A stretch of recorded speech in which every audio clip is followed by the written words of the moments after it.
إن الحمد لله نحمده ونستعينه ونستغفره ونعوذ بالله من شرور أنفسنا ومن سيئات أعمالنا من يهده الله فلا مضل له ومن يضلله فلا هادي له وأشهد أن لا إله إلا الله وحده لا شريك له وأشهد أن محمدا عبده ورسوله أما بعد فإن خير الحديث كتاب الله وخير الهدي هدي محمد صلى الله عليه وسلم وشر الأمور محدثاتها وكل محدثة بدعة وكل بدعة ضلالة وكل ضلالة في النار.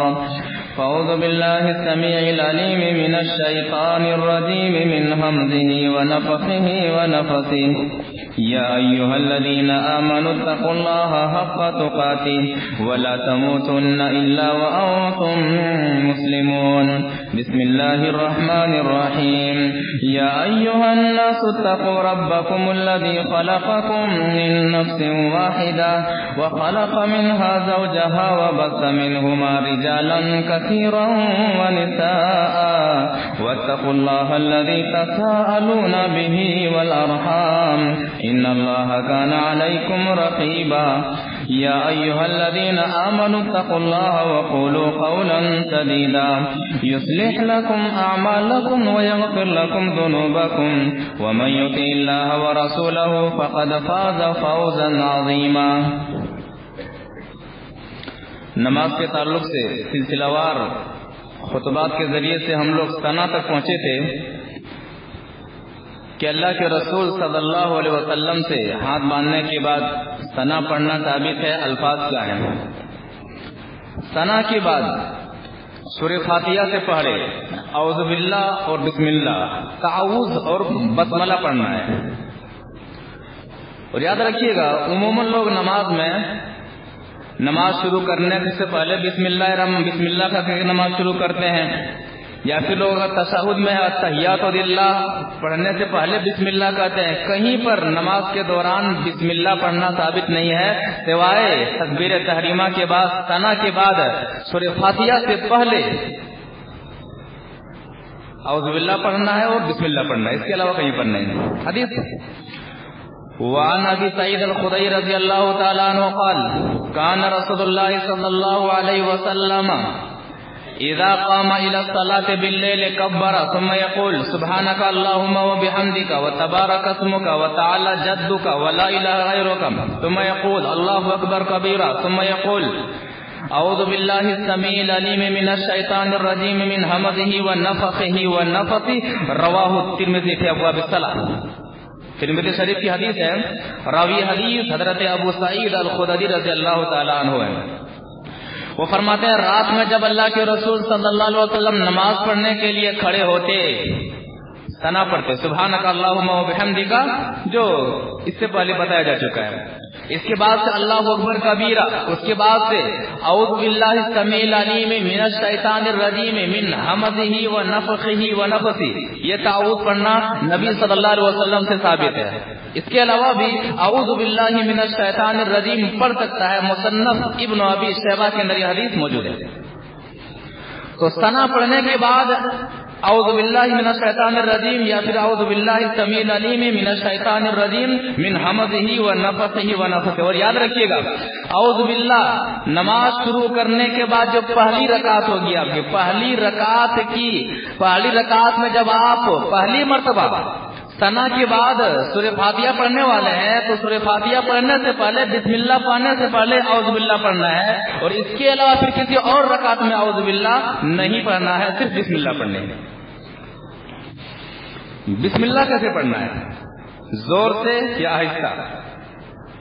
جہری نمازوں میں بسم اللہ پڑھنے کا طریقہ کیا ہے؟ زور سے نماز پڑھانے والا زور سے بسم اللہ کی بھی قرات کرے یا پھر آہستہ، دونوں صحیح ہیں، دونوں جائز ہیں. اس کا اندازہ اور اس کا ثبوت ہم حدیث سے لگاتے ہیں. پہلی حدیث وعن نعیم المجمر قال صلیت خلف وراء ابی ہریرہ فقرأ بسم اللہ الرحمن الرحیم ثم قرأ بأم القرآن حتى بلغ ولا الضالین قال آمین وآمن الناس وَكُلَّمَا سَجَدَ يَقُولُ اللَّهُ أَكْبَرُ وَإِذَا قَامَ مِنَ الْجُلُوسِ يَقُولُ اللَّهُ أَكْبَرُ وَيَقُولُ إِذَا سَلَّمَ وَالَّذِي نَفْسِي بِيَدِهِ إِنِّي لَأَشْبَهُكُمْ صَلَاةً بِرَسُولِ اللَّهِ صَلَّى اللَّهُ عَلَيْهِ وسلم. رواہ ابن خزیمہ سے صحیح ہے. ابن خزیمہ کی حدیث ہے. راوی حدیث حضرت نعیم بن مجمر ہے. وہ کہتے ہیں کہ میں ابو ہریرہ رضی اللہ تعالی عنہ کے پیچھے نماز پڑھا. حضرت ابو ہریرہ رضی اللہ تعالی عنہ نے بسم اللہ الرحمن الرحیم پڑھی یعنی زور سے. اسی لیے ابن حجر رحمہ اللہ فرماتے ہیں کہ زور سے بسم اللہ پڑھنے کے لیے سب سے واضح دلیل یہی ہے کہ حضرت ابو ہریرہ رضی اللہ تعالی عنہ بسم اللہ الرحمن الرحیم پڑھتے ہیں, سورہ فاتحہ پڑھتے ہیں.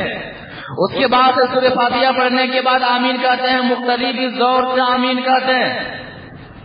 اس کے بعد جب بھی آپ سجدے میں جاتے اللہ اکبر کہتے, تشہد کے بعد جب اٹھتے تو اللہ اکبر کہتے, اور سلام پھرنے کے بعد کہتے تھے یہ نماز پڑھا لینے کے بعد والذی نفسی بیدی, قسم ہے اس ذات کی جس کے ہاتھ میں ابو ہریرہ کی جان ہے, انی لأشبہکم صلاۃ برسول اللہ صلی اللہ علیہ وسلم, میں نے ابھی بھی جو نماز پڑھائی ہے یہ نماز رسول اللہ صلی اللہ علیہ وسلم سے بہت زیادہ مشابہ ہے. یعنی نبی کی نماز میں نے پڑھائی ہے, رسول صلی اللہ علیہ وسلم کی نماز میں نے پڑھائی ہے, اور اس میں بسم اللہ کا پڑھنا زور سے ثابت ہے.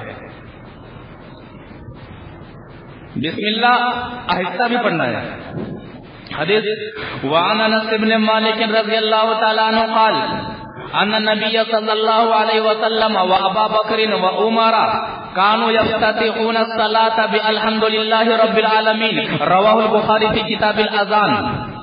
بخاری شریف کی حدیث ہے. راوی حدیث حضرت انس بن مالک رضی اللہ تعالی عنہ, وہ کہتے ہیں کہ اللہ کے رسول صلی اللہ علیہ وسلم, حضرت ابو بکر صدیق رضی اللہ تعالیٰ عنہ اور حضرت عمر فاروق رضی اللہ تعالیٰ عنہ جب بھی نماز شروع کرتے تو الحمدللہ رب العالمین سے نماز شروع کرتے. یہ حدیث کہتی ہے کہ اس میں اللہ کے رسول صلی اللہ علیہ وسلم کا معاملہ, ابو بکر و عمر رضی اللہ تعالیٰ عنہ کا معاملہ یہ تھا کہ نماز شروع کرتے تھے تو الحمدللہ رب العالمین سے شروع کرتے تھے. یعنی حدیث سے پتہ چلتا ہے کہ بسم اللہ الرحمن الرحیم زور سے نہیں پڑھتے تھے. اور ایک حدیث وعن انس بن مالک رضی اللہ تعالی عنہ قال صلیت مع النبی صلی اللہ علیہ وسلم وابی بکر وعمر فكانوا فلم اسمع منهم احدا ان يقرأ بسم الله الرحمن الرحیم. رواه مسلم فی کتاب الصلاۃ. مسلم شریف کی حدیث ہے. راوی حدیث حضرت انس بن مالک رضی اللہ تعالی عنہ.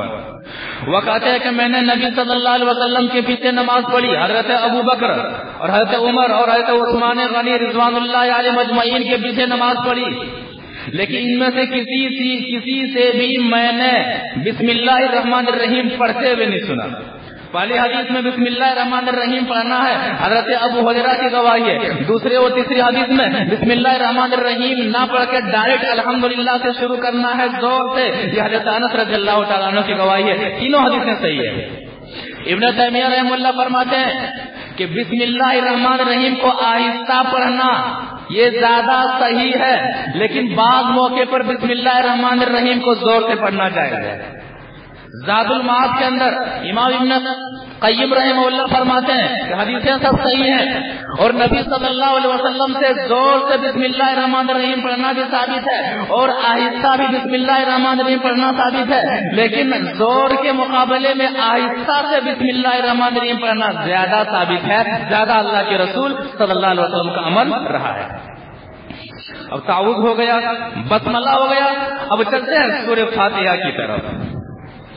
سورہ فاتحہ نماز کا ایک اہم رکن ہے, اتنا اہم یہ سورہ نماز کے اندر اس قدر اہم ہے کہ آدمی 30 پارے کی تلاوت کر لے نماز کے اندر لیکن سورہ فاتحہ نہ پڑھے اس کی نماز نہیں ہوگی. اتنی اہم سورت ہے. لیکن 30 پارے کی تلاوت نہ کرے, صرف سورہ فاتحہ کی تلاوت کر رہا ہے اس کی نماز ہو جائے گی. یہ اس قدر اہم سورہ ہے. اسی لیے شیخ عبد القادر جیلانی رحمہ اللہ نے غنیۃ الطالبین کے اندر جہاں نماز کے بہت سارے مسائل بیان کرتا ہے ان میں سے نماز کے ارکان میں سے اس کو لائے کہ نماز کے 15 ارکان ہیں. نماز کے 15 ارکان میں سے ایک رکن کیا ہے, سورہ فاتحہ کا پڑھنا. کیا مطلب, رکن بولتے ہیں ستون کو, جس طرح اسلام کے 5 ستون ہیں, نماز کے 15 ارکان ہیں, ان میں سے سورہ فاتحہ کا پڑھنا. یعنی اگر شیخ عبد القادر جیلانی رحمہ اللہ کے فتوے کے مطابق اگر کوئی ان کا جب مرید سورہ فاتحہ نہیں پڑھتا ہے نماز کے اندر تو ان کی نماز نہیں ہوگی، چاہے وہ مقتدی ہو چاہے وہ امام ہو. عام بات ہے سورہ فاتحہ کا پڑھنا نماز کی رکن میں سے، اور جو چیز رکن میں سے ہو وہ سب کے لیے عام ہے، چاہے وہ امام ہو چاہے وہ مقتدی ہو. اب سورہ فاتحہ کی اہمیت اور فضیلت کو ذرا دیکھ لیتے ہیں. کیا حدیث ہے نبی صلی اللہ علیہ وسلم، اتنی اہم سورہ ہے یہ. وعن ابن عباس رضی اللہ تعالی عنہ قال بین رسول اللہ صلی اللہ علیہ وسلم وعنده جبریل اذ سمع نقیضا فوقه فرفع جبریل بصره الى السماء فقال هذا باب فتح من السماء ما فتح قط قال فنزل ملك فاتى النبي صلى الله عليه وسلم فقال ابشر بنورين اوتيتهما لم يؤتهما نبي قبلك سورة الفاتحة وخواتيم سورة البقرة لم تقرأ آية منهما الا اوتيته. رواه مسلم في كتاب الصلاة. مسلم شریف کی حدیث ہے، راوی حدیث حضرت عبداللہ بن عباس رضی اللہ تعالیٰ عنہما. وہ کہتے ہیں کہ جبریل علیہ السلام نبی صلی اللہ علیہ وسلم کے پاس تشریف فرما تھے، بیٹھے ہوئے تھے. اچانک آسمان سے ایک زوردار آواز سنائی دی دروازہ کھلنے کی. جبریل علیہ السلام نبی صلی اللہ علیہ وسلم کے پاس بیٹھے ہوئے ہیں. جب وہ آواز آتی ہے تو جبریل علیہ السلام اپنے سر کو آسمان کی طرف اٹھاتے ہیں اور نبی صلی اللہ علیہ وسلم سے کہتے ہیں یہ جو آواز آسمان سے آئی ہے یہ آسمان کے دروازوں میں سے ایک دروازے کے کھلنے کی آواز تھی، اور یہ دروازہ اس سے پہلے آج تک کھولا ہی نہیں گیا تھا. سورہ فاتحہ کی اہمیت کا اندازہ لگانا ہو اس حدیث سے لگا لیجیے. جبریل علیہ السلام نیچے پہلے بیٹھے ہوئے ہیں، نبی صلی اللہ علیہ وسلم سے مخاطب ہیں، اور آپ یعنی جبریل علیہ السلام کے معاون فرشتہ آسمان سے دروازہ کھولتے کہتے ہیں دروازہ کھلنے کی جو آواز آئی ہے یہ آسمان سے پہلی مرتبہ یہ دروازہ کھولا گیا ہے، اس سے پہلے یہ دروازہ کبھی بھی نہیں کھولا گیا تھا. اس کے بعد وہ فرشتہ ایک فرشتہ آسمان سے نازل ہوتے ہیں. جبریل علیہ السلام اس فرشتے کے بارے میں بھی بتلاتے ہیں کہ یہ جو فرشتہ آسمان سے پہلی مرتبہ کھلنے والے دروازے سے نیچے آ رہے ہیں یہ فرشتہ پہلی مرتبہ زمین پر آ رہا ہے، اس سے پہلے کبھی بھی زمین پر نہیں آیا تھا. وہ فرشتہ نبی صلی اللہ علیہ وسلم کے پاس آ کر کے سلام کرتے اور کیا کہتے ہیں اب سر بے نورین اوتیتہما، اے نبی صلی اللہ علیہ وسلم دو روشنیوں کے ذریعے سے آپ کو مبارک ہو، دو روشنیوں کی خوشیاں آپ کو مبارک ہو، دو نور آپ کو مبارک ہو. اور یہ جو نور آپ کو ہم آپ کے پاس لے کر کے آئے ہیں آپ سے پہلے کسی بھی نبی کے پاس آج تک نہیں لے کر کے آئے ہیں. جو دو نور لے کر کے آئے ہیں آپ سے پہلے کسی بھی نبی کے پاس لے کر کے نہیں آئے ہیں. جو دروازہ کھولا گیا ہے آپ سے پہلے کبھی بھی وہ دروازہ نہیں کھولا گیا تھا. جو فرشتہ آیا ہوا ہے آج سے پہلے کبھی بھی وہ فرشتہ نہیں آیا ہوا تھا. کہتے وہ دو نور کیا ہے؟ سورۃ الفاتحہ. پہلا نور سورہ فاتحہ، دوسرا نور سورہ بقرہ کی آخری آیت. کہتے ہیں نبی صلی اللہ علیہ وسلم ان دو چیزوں کو پڑھ لینے کے بعد آدمی رب سے جو سوال کرے گا اللہ تبارک و تعالیٰ اسے دے گا، اسے عطا کرے گا. یہ ہے سورہ فاتحہ کی فضیلت. سورہ فاتحہ کو آسمان سے لانے والا فرشتہ پہلی مرتبہ زمین پر آ رہا ہے. جس دروازے سے فرشتہ زمین پر آ رہا ہے وہ دروازہ پہلی مرتبہ کھولا جا رہا ہے. جو سورہ فاتحہ کی شکل میں جو چیز نبی صلی اللہ علیہ وسلم کے پاس لائی جا رہی ہے اس سے پہلے کسی بھی نبی کے پاس ایسی صورت نہیں لائی گئی تھی. اتنی عظیم صورت ہے. یہ امت سورہ فاتحہ پڑھنا ہے کہ نہیں پڑھنا ہے؟ ہم پڑھ لیں تمہارے لیے کافی ہے، ہم پڑھ لیں تمہارے لیے کافی ہے. مقتدی نہیں پڑھیں گے، فلاں نہیں پڑھیں گے. اتنی عظیم صورتوں کے تعلق سے مجادلہ اور جھگڑا، اس جھگڑے نے امت کا ارادہ بکھیر کر کے رکھ دیا ہے. اور ایک حدیث وعن ابی بن کعب رضی اللہ تعالی عنہ قال قال رسول اللہ صلی اللہ علیہ وسلم ما انزل اللہ فی التوراۃ ولا فی الانجیل مثل ام القرآن وهي سبع المثانی وهي مقسومۃ بینی وبین عبدی ولعبدی ما سأل. رواہ ترمذی فی کتاب التفسیر. ترمذی شریف کا حدیث ہے. راوی حدیث حضرت ابی بن کعب رضی اللہ تعالی عنہ. وہ کہتے ہیں کہ اللہ کے رسول صلی اللہ علیہ وسلم نے فرمایا ما انزل اللہ فی التوراۃ ولا فی الانجیل مثل ام القرآن سورہ فاتحہ جیسی سورت اس سے پہلے اللہ تبارک و تعالیٰ نے نہ ہی تورات کے اندر اتاری ہے نہ ہی انجیل کے اندر اتاری ہے. وَيَتَّبِعُ الْمَثَانِي، اور یہ 7 آیتیں ہیں اور ہر رکعت میں پڑھی جانے کی وجہ سے بار بار پڑھی جانے والی ہیں. آگے فرماتا وَهِيَ مَقْسُومَةٌ بَيْنِي وَبَيْنَ عَبْدِي. سورہ فاتحہ کا معاملہ ایسا ہے کہ اللہ تبارک و تعالیٰ فرماتا ہے کہ یہ سورہ فاتحہ میرے اور میرے بندے کے درمیان آدھا آدھا تقسیم ہے اور بندہ اس کے ذریعے سے جو بھی مجھ سے مانگتا ہے میں اسے عطا کرتا ہوں. یہ سورہ فاتحہ کی اہمیت اور فضیلت ہے، اور یہ ایسی اہمیت اور فضیلت ہے کہ اس سے پہلے کسی اور امتی کو یہ فضیلت عطا نہیں ہوئی، کسی اور امتی کو یہ اہمیت عطا نہیں ہوئی. اب حدیث کیا کہتے ہیں سورہ فاتحہ کے بارے میں؟ پڑھنا ہے کہ نہیں پڑھنا ہے، کیسے پڑھنا ہے؟ حدیث وعن عبادة بن الصامت رضی اللہ تعالیٰ عنہ قال قال رسول اللہ صلی اللہ علیہ وسلم لا صلاة لمن لم يقرأ بفاتحة الكتاب. رواہ البخاری فی کتاب الاذان. بخاری شریف کی حدیث ہے. راوی حدیث ہے عبادہ بن صامت رضی اللہ تعالیٰ عنہ. وہ کہتے ہیں کہ اللہ کے رسول صلی اللہ علیہ وسلم نے فرمایا لا صلاة لمن لم يقرأ بفاتحة الكتاب، جس نے سورہ فاتحہ نہیں پڑھی اس کی کوئی نماز ہی نہیں. عام عربی گرامر جاننے والے جانتے ہیں لا صلاة، لا نفی جنس ہے. جب کسی اسم پر داخل ہوتا ہے تو تے پر زبر آتا ہے، یعنی لا صلاة.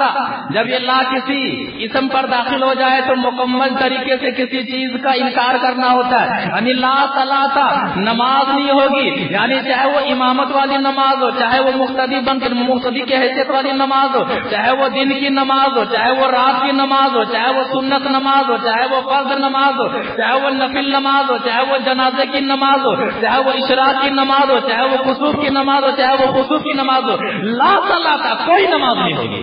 یہ اس کا مطلب ہے. لمن، عربی جاننے والے، من جب کسی چیز کے اندر اطلاع آتا ہے تو من مکمل لوگوں کے لیے آتا ہے. من جتنے لوگ شامل ہیں، من اگر بولا جائے تو جتنے لوگ شامل ہیں، امام ہو، مقتدی ہو، مقرر ہو، سامعین ہو، سب اس کے اندر آ جاتے ہیں. لمن، جتنے بھی، من کا یہ فرا دیتا ہے عربی کے اندر، جتنے بھی. لا صلاة، کوئی نماز ہی نہیں ہوگی جس نے سورہ فاتحہ نہیں پڑھی. تو سورہ فاتحہ کے بغیر کوئی نماز نہیں. امام کے پیچھے ہو تو کیا کریں؟ یہ مسئلہ الجھا ہوا رہتا ہے ہمارے معاشرے اور سماج کے اندر. امام کے پیچھے ہو پھر بھی پڑھنا ہے سورہ فاتحہ. حدیث وعن ابي هريره رضي الله تعالى عنه قال قال رسول الله صلى الله عليه وسلم من صلى صلاة لم يقرأ فيها بأم القرآن فهي خداج صلاة غير تمام.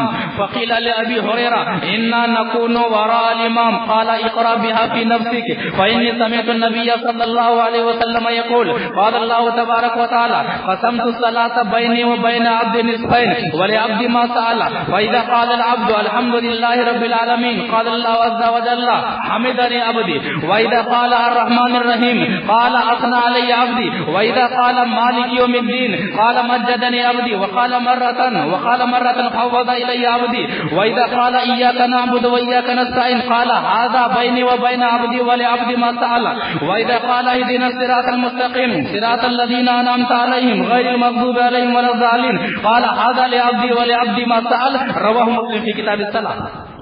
مسلم شریف کا حدیث. راوی حدیث حضرت ابو ہریرہ رضی اللہ تعالیٰ عنہ. وہ فرماتے ہیں کہ اللہ کے رسول صلی اللہ علیہ وسلم نے فرمایا من صلی صلاۃ لم یقرأ فیہا بأم القرآن فہی خداج.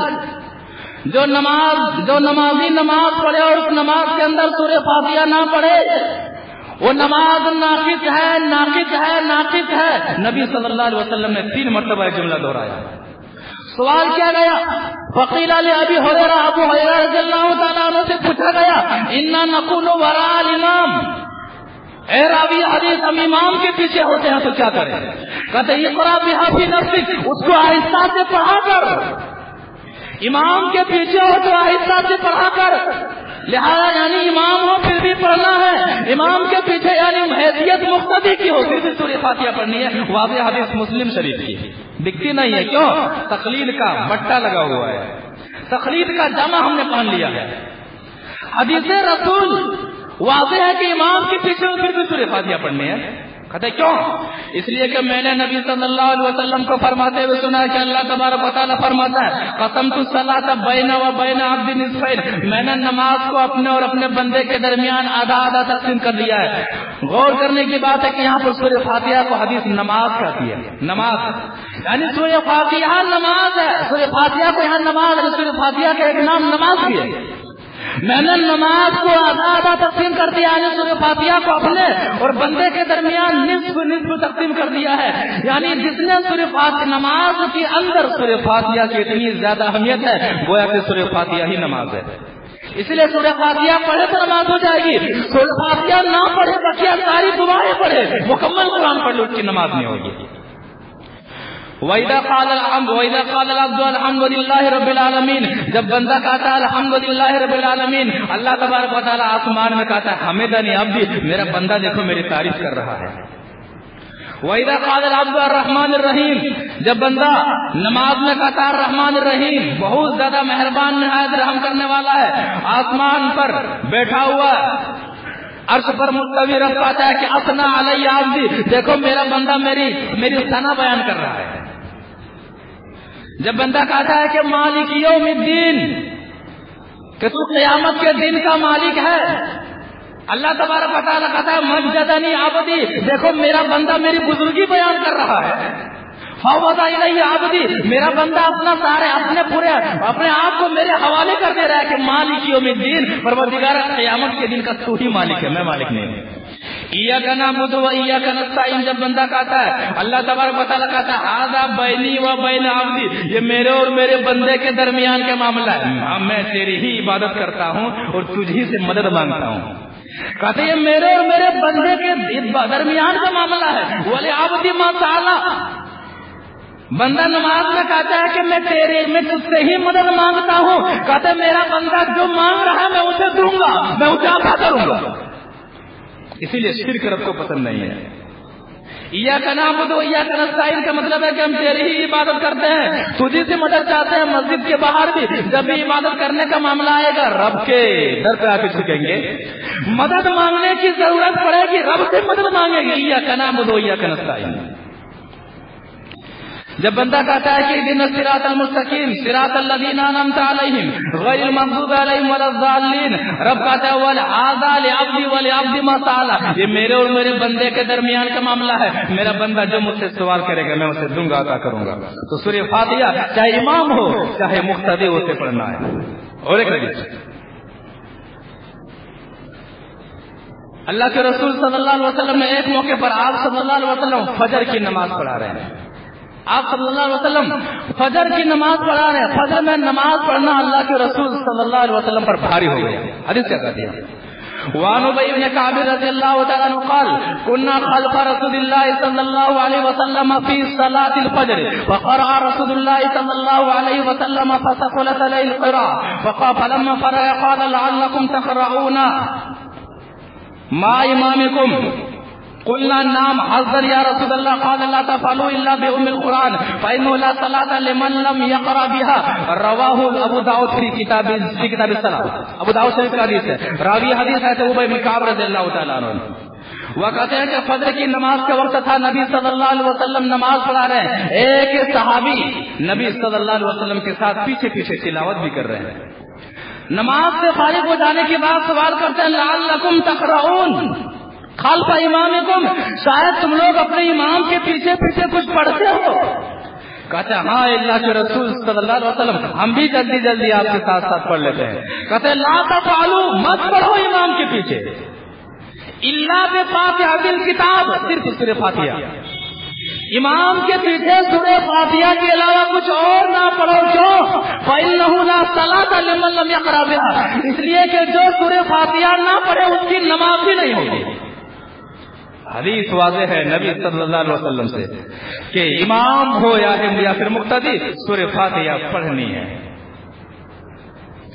سورہ فاتحہ کی اتنی زیادہ نماز کے اندر اہمیت ہے کہ سورہ فاتحہ پڑھنی ہے۔ سورہ فاتحہ جب یاد نہ ہو یا پھر سورہ فاتحہ یاد کرنے کی طاقت آدمی کے پاس نہ ہو تو وہ دوسری سورت تو وہ کیا پڑھے، اس موقع پر کیا پڑھے؟ اللہ کے رسول صلی اللہ علیہ وسلم نے کیا ہدایت فرمائی؟ حدیث وعن ابن ابي اوفى رضي الله تعالى عنه قال جاء رجل الى النبي صلى الله عليه وسلم فقال اني لا استطيع ان اخذ شيئا من القران فعلمني شيئا يجزئني من القران قال قل سبحان الله والحمد لله ولا اله الا الله والله اكبر ولا حول ولا قوه الا بالله العلي العظيم رواه ابن ماجہ في کتاب اقامت الصلاۃ. ابن ماجہ کی حدیث ہے. راوی حدیث حضرت عبداللہ بن ابو اوفا رضی اللہ تعالیٰ عنہ کہتے ہیں کہ ایک صحابی نبی صلی اللہ علیہ وسلم کے پاس آتے ہیں. نسائی شریف کی حدیث ہے. نبی صلی اللہ علیہ وسلم کے پاس آتے کہتے ہیں انی لا استطیع شیئا من القرآن, میں قرآن سے کچھ بھی پڑھنے کی طاقت نہیں رکھتا ہوں. فعلمنی شیئا یجزئنی من القرآن, اے نبی صلی اللہ علیہ وسلم قرآن مجھے پڑھنا نہیں آتا ہے, آپ مجھے ایسی چیز دکھلا دیجئے کہ اس کو میں نماز میں پڑھوں تو سورہ فاتحہ کا بدل بن جائے, قرآن کا بدل بن جائے. آپ کہتے ہیں طاقت نہیں ہے, پڑھنا نہیں آتا ہے. سنو کیا پڑھو, نماز میں مکمل نماز کے اندر یہ پڑھا کرو سبحان اللہ الحمدللہ لا الہ الا اللہ واللہ اکبر لا حول ولا قوت الا باللہ العلی العظیم. یعنی سورہ فاتحہ پڑھنا ہی ہے. اگر سورہ فاتحہ یاد نہیں ہے یا پھر بڑھاپے کا اسٹیج یہاں تک آ گیا کہ یاد کرنے کی طاقت نہیں رکھتا ہے تو اس جگہ پر یہ پڑھ سکتا ہے حالت مجبوری میں. عام حالات میں سورہ فاتحہ کے بغیر کوئی نماز نہیں. ایک آیت پیش کی جاتی ہے اور الجھایا جاتا ہے. سورہ اعراف آیت نمبر 204 وَإِذَا قُرِئَ الْقُرْآنُ فَاسْتَمِعُوا لَهُ وَأَنصِتُوا لَعَلَّكُمْ تُرْحَمُونَ, جب قرآن پڑھا جائے تو غور سے سنو لَعَلَّكُمْ تُرْحَمُونَ, شاید کہ تم پر رحم کیا جائے. اس آیت کو دلیل بنا کر کے یہ کہا جاتا ہے کہ نماز میں سورہ فاتحہ مقتدی کو نہیں پڑھنا ہے, کیونکہ قرآن کہتا ہے کہ قرآن پڑھا جائے تو غور سے سنو تاکہ تم پر رحم کیا جائے. کیا مطلب ہے اس کا؟ پہلی بات, پہلا جواب کہ اس آیت کا جواب بعد ہی کی آیت میں کیا ہے موجود ہے. وَاذْكُرْ رَبَّكَ فِي نَفْسِكَ تَضَرُّعًا وَخِيفَةً, اپنے رب کو اپنے دل میں آہستہ آہستہ یاد کر, گڑ گڑاتے ہوئے, خوف کھاتے ہوئے, دون الجہر من القول, آہستہ آہستہ آواز نکالنے کے بجائے. اس آیت کا جواب اس کے بعد والی آیت ہی میں موجود ہے کہ رب کو آہستہ یاد کرنا ہے, آواز سے یاد نہیں کرنا ہے. اور مقتدی جو سورہ فاتحہ امام کے پیچھے پڑھتا ہے وہ زور سے نہیں پڑھتا ہے, آہستہ پڑھتا ہے. تو اس حدیث آیت کا جواب تو اس کے بعد والی آیت کے اندر ہی موجود ہے. اس لیے کہ سورہ فاتحہ آہستہ پڑھنا ہے, زور سے نہیں پڑھنا. مقتدی کو جب زور سے پڑھیں گے تب میں قرآن کے ساتھ یا پھر امام کے ساتھ منازعہ کرنا ہوگا, جھگڑا کرنا ہوگا. دوسرا جواب, یہ آیت مکی ہے اور امام کے پیچھے سورہ فاتحہ پڑھنے والی کی حدیث حضرت ابو ہریرہ رضی اللہ تعالیٰ عنہ بیان کرتے ہیں. اور سن 7 ہجری میں یعنی مدینہ آ جانے کے بعد, نبی صلی اللہ علیہ وسلم کے مدینہ آ جانے کے بعد کے 7 سال بعد حضرت ابو ہریرہ رضی اللہ تعالیٰ عنہ اسلام قبول کرتے ہیں. جبکہ یہ آیت مکے کے اندر اتری ہے اور امام کے پیچھے سورہ فاتحہ پڑھنے کی حدیث ابو ہریرہ سے ثابت ہے مدینے کے اندر, اور نبی صلی اللہ علیہ وسلم پر یہ آیت اتری ہوئی ہے. اس کے باوجود نبی صلی اللہ علیہ وسلم کا مدینے میں آ کر کے سورہ فاتحہ پڑھنا اور صحابہ کرام کو پڑھنے کی دعوت دیتے رہنا, یہ اس بات پر دال ہے کہ اس آیت کا تعلق سورہ فاتحہ نہ پڑھنے سے ہی نہیں ہے. اور ایک جواب, سورہ مائدہ آیت نمبر 3 میں اللہ تعالیٰ فرماتا ہے حرمت علیکم المیتۃ والدم, تم پر حرام کر دیا گیا مردار اور خون. عمومی آیت یہ کہتی ہے, آیت کا عموم اس بات کا پتہ دیتا ہے کہ جو بھی جانور خود سے مر جائے اس کا کھانا حرام ہے, اور جو بھی خون ہو اس کا کھانا حرام ہے. جبکہ حدیث کچھ اور کہتی ہے. حدیث وعن عبد الله بن عمر رضي الله تعالى عنهما قال قال رسول الله صلى الله عليه وسلم أحلت لنا ميتتان ودمان فأما الميتتان فالحوت والجراد وأما الدمان فالكبد والطحال. رواه ابن ماجہ في كتاب إقامة, رواه ابن ماجہ في كتاب الأتمة. ابن ماجہ کی حدیث ہے, راوی حدیث حضرت عبداللہ بن عمر رضی اللہ تعالی عنہما ہے. وہ فرماتے ہیں کہ اللہ کے رسول صلی اللہ علیہ وسلم نے فرمایا احلت لنا میتتان والدمان, ہمارے لیے 2 قسم کے مردے کو حلال قرار دیا گیا ہے اور 2 قسم کا خون ہمارے لیے حلال قرار دیا گیا ہے۔ قرآن کہتا ہے کہ مردار کا کھانا حرام، حدیث کہتی ہے کہ 2 قسم کا مردار حلال۔ قرآن کہتا ہے کہ خون کا کھانا حرام، حدیث کہتی ہے کہ 2 قسم کا خون حلال۔ فَأَمَّا الْمَيْتَتَانِ 2 قسم کا مردار جو کھانا حرام ہے، فَالْحُوتُ مچھلی پانی کے اندر سے نکالے جانے کے بعد مر جائے وہ کھانا حلال ہے۔ والجراد ٹڈی حشرات الارض میں سے ایک قسم ہے، فوج در فوج کسی فصل والی زمین میں ان کا سامنا ہو جائے تو فصل لمحوں میں غائب ہو جاتی ہے، ختم ہو جاتی ہے۔ ٹڈی کھانا حلال ہے اگرچہ کہ مردہ ہو، مچھلی کھانا حلال ہے اگرچہ کہ مردہ ہو۔ 2 قسم کا خون کھانا حرام ہے، 2 قسم کا خون کھانا حلال ہے۔ الکبد والطحال کلیجی کا کھانا حلال ہے اور تلی کا کھانا حلال ہے۔ قرآن کہتا ہے کہ مردار کا کھانا حلال، اس کی تفسیر حدیث کرتی ہے کہ مردار کا کھانا حلال ہے، لیکن 2 قسم کے مردار کا کھانا قرآن کہتا ہے کہ حرام ہے، لیکن حدیث کہتی ہے 2 قسم کا مردار کھانا حلال ہے۔ اسی طرح سے قرآن کہتا ہے کہ جب قرآن پڑھا جائے تو خاموش رہا کرو، حدیث کہتی ہے کہ سورہ فاتحہ پڑھنا ہے اس کے بعد سے خاموش رہا کرو، یہ مطلب ہے۔ قرآن کہتا ہے کہ خون کا کھانا حرام ہے، حدیث کہتی ہے کہ کلیجی کا کھانا حلال ہے، تلی کا کھانا حلال ہے۔ لہذا قرآن کی آیت کہتی ہے کہ جب قرآن پڑھا جائے تو خاموش رہو، حدیث اس کی تصریح کرتی ہے کہ سورہ فاتحہ تک پڑھو اس کے بعد سے خاموش رہو۔ جس طرح سے مچھلی کھاؤ، ٹڈی کھاؤ اس کے بعد سے مردار نہ کھاؤ، اسی طرح سے سورہ فاتحہ تک پڑھو اس کے بعد سے خاموش رہو، یہ اس کی تصریح ہے۔ لہذا اتنی ساری حدیثوں کا انکار کر کے یہ کہنا کہ مقتدی سورہ فاتحہ نہ پڑھے، یہ سراسر خلاف سنت بات اور خلاف سنت عمل ہے۔ لہذا حدیث رسول آ جانے کے بعد ایک مسلمان کو اس سے روگردانی نہیں کرنی چاہیے۔ سورہ فاتحہ کے بعد آمین کا مسئلہ آتا ہے۔ آمین کہنے میں ہم لوگ بھی غلطی کرتے ہیں، جیسے امام والضالین کا دیتے ہیں سارے مقتدی لگتا ہے کہ پہلے سے تیاری کی ہوتے ہیں، آمین بول دیتے ہیں۔ والضالین کہنے کے بعد آمین نہیں کہنا ہے، جب امام آمین کہے تب آمین کہنا ہے، امام کے آمین کا انتظار کرنا ہے، امام کے والضالین کا انتظار نہیں کرنا ہے۔ اکثر نمازی امام کے والضالین کا انتظار کرتے اور آمین بول دیتے ہیں، غلط ہے۔ اگر اس طرح سے آمین بولیں گے نیکیوں سے محروم ہو جائیں گے، خلاف سنت عمل ہوگا۔ امام جب آمین کہے تب آمین کہنا ہے، اس لیے کہ فرشتے اسی وقت آمین کہتے ہیں جب امام آمین کہتا ہے، یاد رکھیے گا، فرشتے اسی وقت آمین کہتے ہیں جب امام آمین کہتا ہے۔ امام آمین کہے تو آمین کہو، جس کی آمین فرشتوں کی آمین سے مل گئی اس کے پچھلے گناہ معاف ہو جائیں گے، اور فرشتوں کی آمین اسی کی آمین سے ملے گی، فرشتوں کی آمین اسی کی آمین ملے گی جس کی آمین امام کی آمین سے ملے گی۔ حدیث وعن ابي هريره رضي الله تعالى عنه قال قال رسول الله صلى الله عليه وسلم اذا امن القارئ فامنوا فإن الملائكة تؤمن فمن وافق تأمينه تأمين الملائكة غفر له ما تقدم من ذنبه۔ رواه البخاری في کتاب الدعوات۔ بخاری شریف کا حدیث ہے، راوی حدیث حضرت ابو ہریرہ رضی اللہ تعالیٰ عنہ ہے، وہ فرماتے ہیں کہ اللہ کے رسول صلی اللہ علیہ وسلم نے فرمایا اذا امن الامام اذا امن القاری فامنوا، جب امام آمین کہے تو تم بھی آمین کہو، جب امام والضالین کہے تو تم بھی آمین کہو، ایسا نہیں ہے، جب امام آمین کہے تو تم بھی آمین کہو، اور اس لیے کہ فرشتے بھی آمین کرتے ہیں، اور جس کی آمین فرشتوں کی آمین سے مل گئی اس کے پچھلے گناہ معاف ہو گئے۔ آمین کیسے کہنا ہے؟ زور سے یا آہستہ؟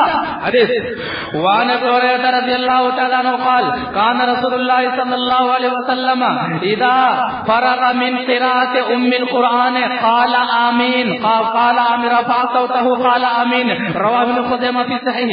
ابن خزیمہ کی حدیث، راوی حدیث حضرت ابو ہریرہ رضی اللہ تعالیٰ عنہ ہے، وہ کہتے ہیں کہ اللہ کے رسول صلی اللہ علیہ وسلم جب سورہ فاتحہ پڑھ لیتے تو زور سے آمین کہتے تھے، زور سے، ورفع صوته قال آمین، اپنی آواز کو بلند کر کے آمین کہا کرتے تھے۔ دوسری حدیث وعن نافع عن ابن عمر کانا اذا كانوا مع الامام يقرأ بأم القرآن فأمن الناس فأمن ابن عمر ورأى تلك السنة رواه ابن خزیمہ فی صحیح. ابن خزیمہ کی حدیث ہے، راوی حدیث حضرت نافع وہ کہتے ہیں کہ عبداللہ بن عمر رضی اللہ تعالیٰ عنہما جب امام کے ساتھ ہوتے تو سورہ فاتحہ بھی پڑھتے تھے، اور جب سارے کے سارے مقتدی آمین کہتے تو عبداللہ بن عمر رضی اللہ تعالیٰ عنہما بھی آمین کہتے. ظاہر بات ہے جب سارے مقتدی یہاں پہ اذا امن الناس امن ابن عمر، جب لوگ آمین کہتے تو ابن عمر آمین کہتے. لوگ سے مراد یہاں امام نہیں مقتدی ہیں. کہتے تو وراتل کا سننا، اس کو لوگ سنت جانتے تھے. آمین پر حسد کرنا، آمین پر غصہ کرنا، یہ تو یہودیوں کا سیوا ہے، مسلمانوں کے اندر کہاں سے آ گیا ہے؟ آمین سے جلنا، آمین سے جلن پیدا ہونا، یہ تو یہودیوں کی علامت ہے، یہودیوں کی نشانی ہے. اپنے آپ کو مسلمان کہلانے والوں میں کہاں سے آ گیا یہ بات؟ کہاں سے آ گئی یہ بات؟ حدیث وعن عائشة رضي الله تعالى عنها عن النبي صلى الله عليه وسلم قال ما حسدتكم اليهود على ما حسدتكم اليهود على شيء على ما حسدتكم على السلام والتامين. رواه ابن ماجہ في إقامة الصلاة. ابن ماجہ کی حدیث ہے، راویہ حدیث حضرت عائشہ رضی اللہ تعالی عنہا. وہ فرماتے ہیں کہ اللہ کے رسول صلی اللہ علیہ وسلم نے فرمایا یہودی تم سے حسد نہیں کرتے ہیں، یہودی تم سے اتنے زیادہ حسد نہیں کرتے ہیں جتنا کہ حسد تمہارے سلام کرنے پر اور تمہارے آمین کہنے پر کرتے ہیں. سلام زور سے کہا جاتا ہے، سلامتی کی دعا دی جاتی ہے. یہودیوں کو بہت جلن ہوتا تھا، اس لیے السلام علیکم آگے کہتے تھے، اے نبی آپ پر موت ہو، غصے میں حسد میں کہتے تھے. آمین اگر صحابہ کرام کے مابین آمین کا آہستہ کہنا اگر مشروع ہوتا تو یہودی آمین پر حسد کیوں کرتے؟ جب وہ آمین کہنا سنتے ہی نہیں تو حسد کیوں کرتے؟ وہ آمین کو سنتے تھے، اس لیے کہ اس میں یہود و نصر فاتحہ کے اندر یہود و نصرہ کے طریقے سے پناہ مانگنے کے لیے کہا گیا ہے. اس کے بعد سے آمین کہی جاتی تھی، بہت حسد ہوتا تھا، بہت جلن ہوتا تھا. لہٰذا آمین سے چڑھنا یہ یہودیوں کا کام ہے، آمین کہنے والوں سے حسد کرنا یہ تو یہودیوں والا عمل ہے. اپنے آپ کو مسلمان کہنے والوں میں سے کہاں سے یہ بیماری آ گئی؟ آمین کا زور سے کہنا. وعن وائل بن حجر رضی اللہ تعالیٰ عنہ قال سمعت النبی صلی اللہ علیہ وسلم قرأ غیر المغضوب علیہم ولا الضالین قال آمین ومد بها صوته. رواہ ترمذی فی کتاب الصلاۃ. ترمذی شریف کی حدیث ہے، راوی حدیث حضرت وائل بن حجر رضی اللہ تعالیٰ عنہ ہے. وہ فرماتے ہیں کہ میں نے نبی صلی اللہ علیہ وسلم کو سنا کیا کہتے ہوئے، جب آپ غیر المغضوب علیہم ولا الضالین کہتے تو آمین کہتے، ومد بها صوته اپنی آواز کو بلند کہتے، یعنی بلند آواز سے آمین کہتے. اور ایک حدیث وعن وائل بن حجر رضی اللہ تعالی عنہ قال كان رسول اللہ صلی اللہ علیہ وسلم اذا قرأ بأم القرآن قال آمین ورفع بها صوته. رواه ابو داؤد فی کتاب الصلاۃ. ابو داؤد شریف کی حدیث راوی حدیث حضرت وائل بن حجر رضی اللہ تعالی عنہ ہے. وہ فرماتے ہیں کہ نبی صلی اللہ علیہ وسلم جب ولا الضالین کہتے تو زور سے آمین کہتے. رفع یرفع بلند کرنا، رفع بالصوت آواز کو بلند کرنا، قال آمین ورفع بها صوتا بلند آواز سے نبی صلی اللہ علیہ وسلم آمین کہا کرتے تھے. تو سورہ فاتحہ امام کا پڑھنا بھی واجب، مقتدی کا پڑھنا بھی واجب، اور آمین چاہے امام ہو چاہے مقتدی بآواز بلند کہنا یہ نبی صلی اللہ علیہ وسلم کا طریقہ ہے. دعا کہ اللہ تبارک و تعالی ہمیں نماز کے ہر معاملے میں اللہ کے رسول صلی اللہ علیہ وسلم کا طریقہ اپنانے میں توفیق عطا فرما. بقیہ کڑی آگے بڑھی جائے گی انشاءاللہ. دعا کہ اللہ تبارک و تعالیٰ جو لوگ قرآن اور حدیث کے طریقے سے دور ہو کر کے نماز پڑھ رہے ہیں انہیں سنت رسول کے مطابق نماز ادا کرنے کی توفیق عطا فرما. پروردگارا جو لوگ سرے سے نماز پڑھ ہی نہیں رہے اور اپنے آپ کو محب رسول ہونے کا جھوٹا دعویٰ کرتے ہیں، پروردگارا انہیں نماز پڑھ کے حقیقی معنی میں حقیقی محبت کا دعویٰ نبی صلی اللہ علیہ وسلم سے کرنے کی توفیق عطا فرما. پروردگارا جو لوگ سنت نبوی صلی اللہ علیہ وسلم کے مطابق نماز پڑھتے ہیں ان کی نمازوں کو تو قبول فرما اور ان کی نمازوں کو نجات کا ذریعہ بنا. پروردگار ہم میں سے جو بیمار ہے اسے شفا عطا فرما. پروردگار ہم میں سے جو مقروض ہے تو ان کا قرض ادا کر دے. پروردگار ہم میں سے جو پریشان حال ہے تو ان کی پریشانی کو دور فرما. پروردگار ہر اتوار کو صبح 8:30 بجے قرآن حدیث کی مزید باتیں سننے کے لیے حاضری دینے کی توفیق عطا فرما. مسجد کا کام شروع ہے، آپ ہی حضرات کے تعاون کے ذریعے سے مسجد کا کام شروع ہے اور اوپر کام چل رہا ہے. آپ لوگوں سے مزید گزارش کی جاتی ہے کہ زیادہ سے زیادہ اللہ تبارک و تعالیٰ نے آپ لوگوں کو جو پیسہ دیا ہے وہ اللہ تعالیٰ کے راستے میں خرچ کریں. پروردگار ہمیں اللہ کے دیے ہوئے مال کو اللہ کے راستے ہی میں زیادہ سے زیادہ خرچ کرنے کی توفیق عطا فرما. بارک اللہ لنا ولکم فی القرآن العظیم ونفعنا وإياكم بالآیات والذکر الحکیم انہ تعالی جواد کریم ملک رؤوف رحیم.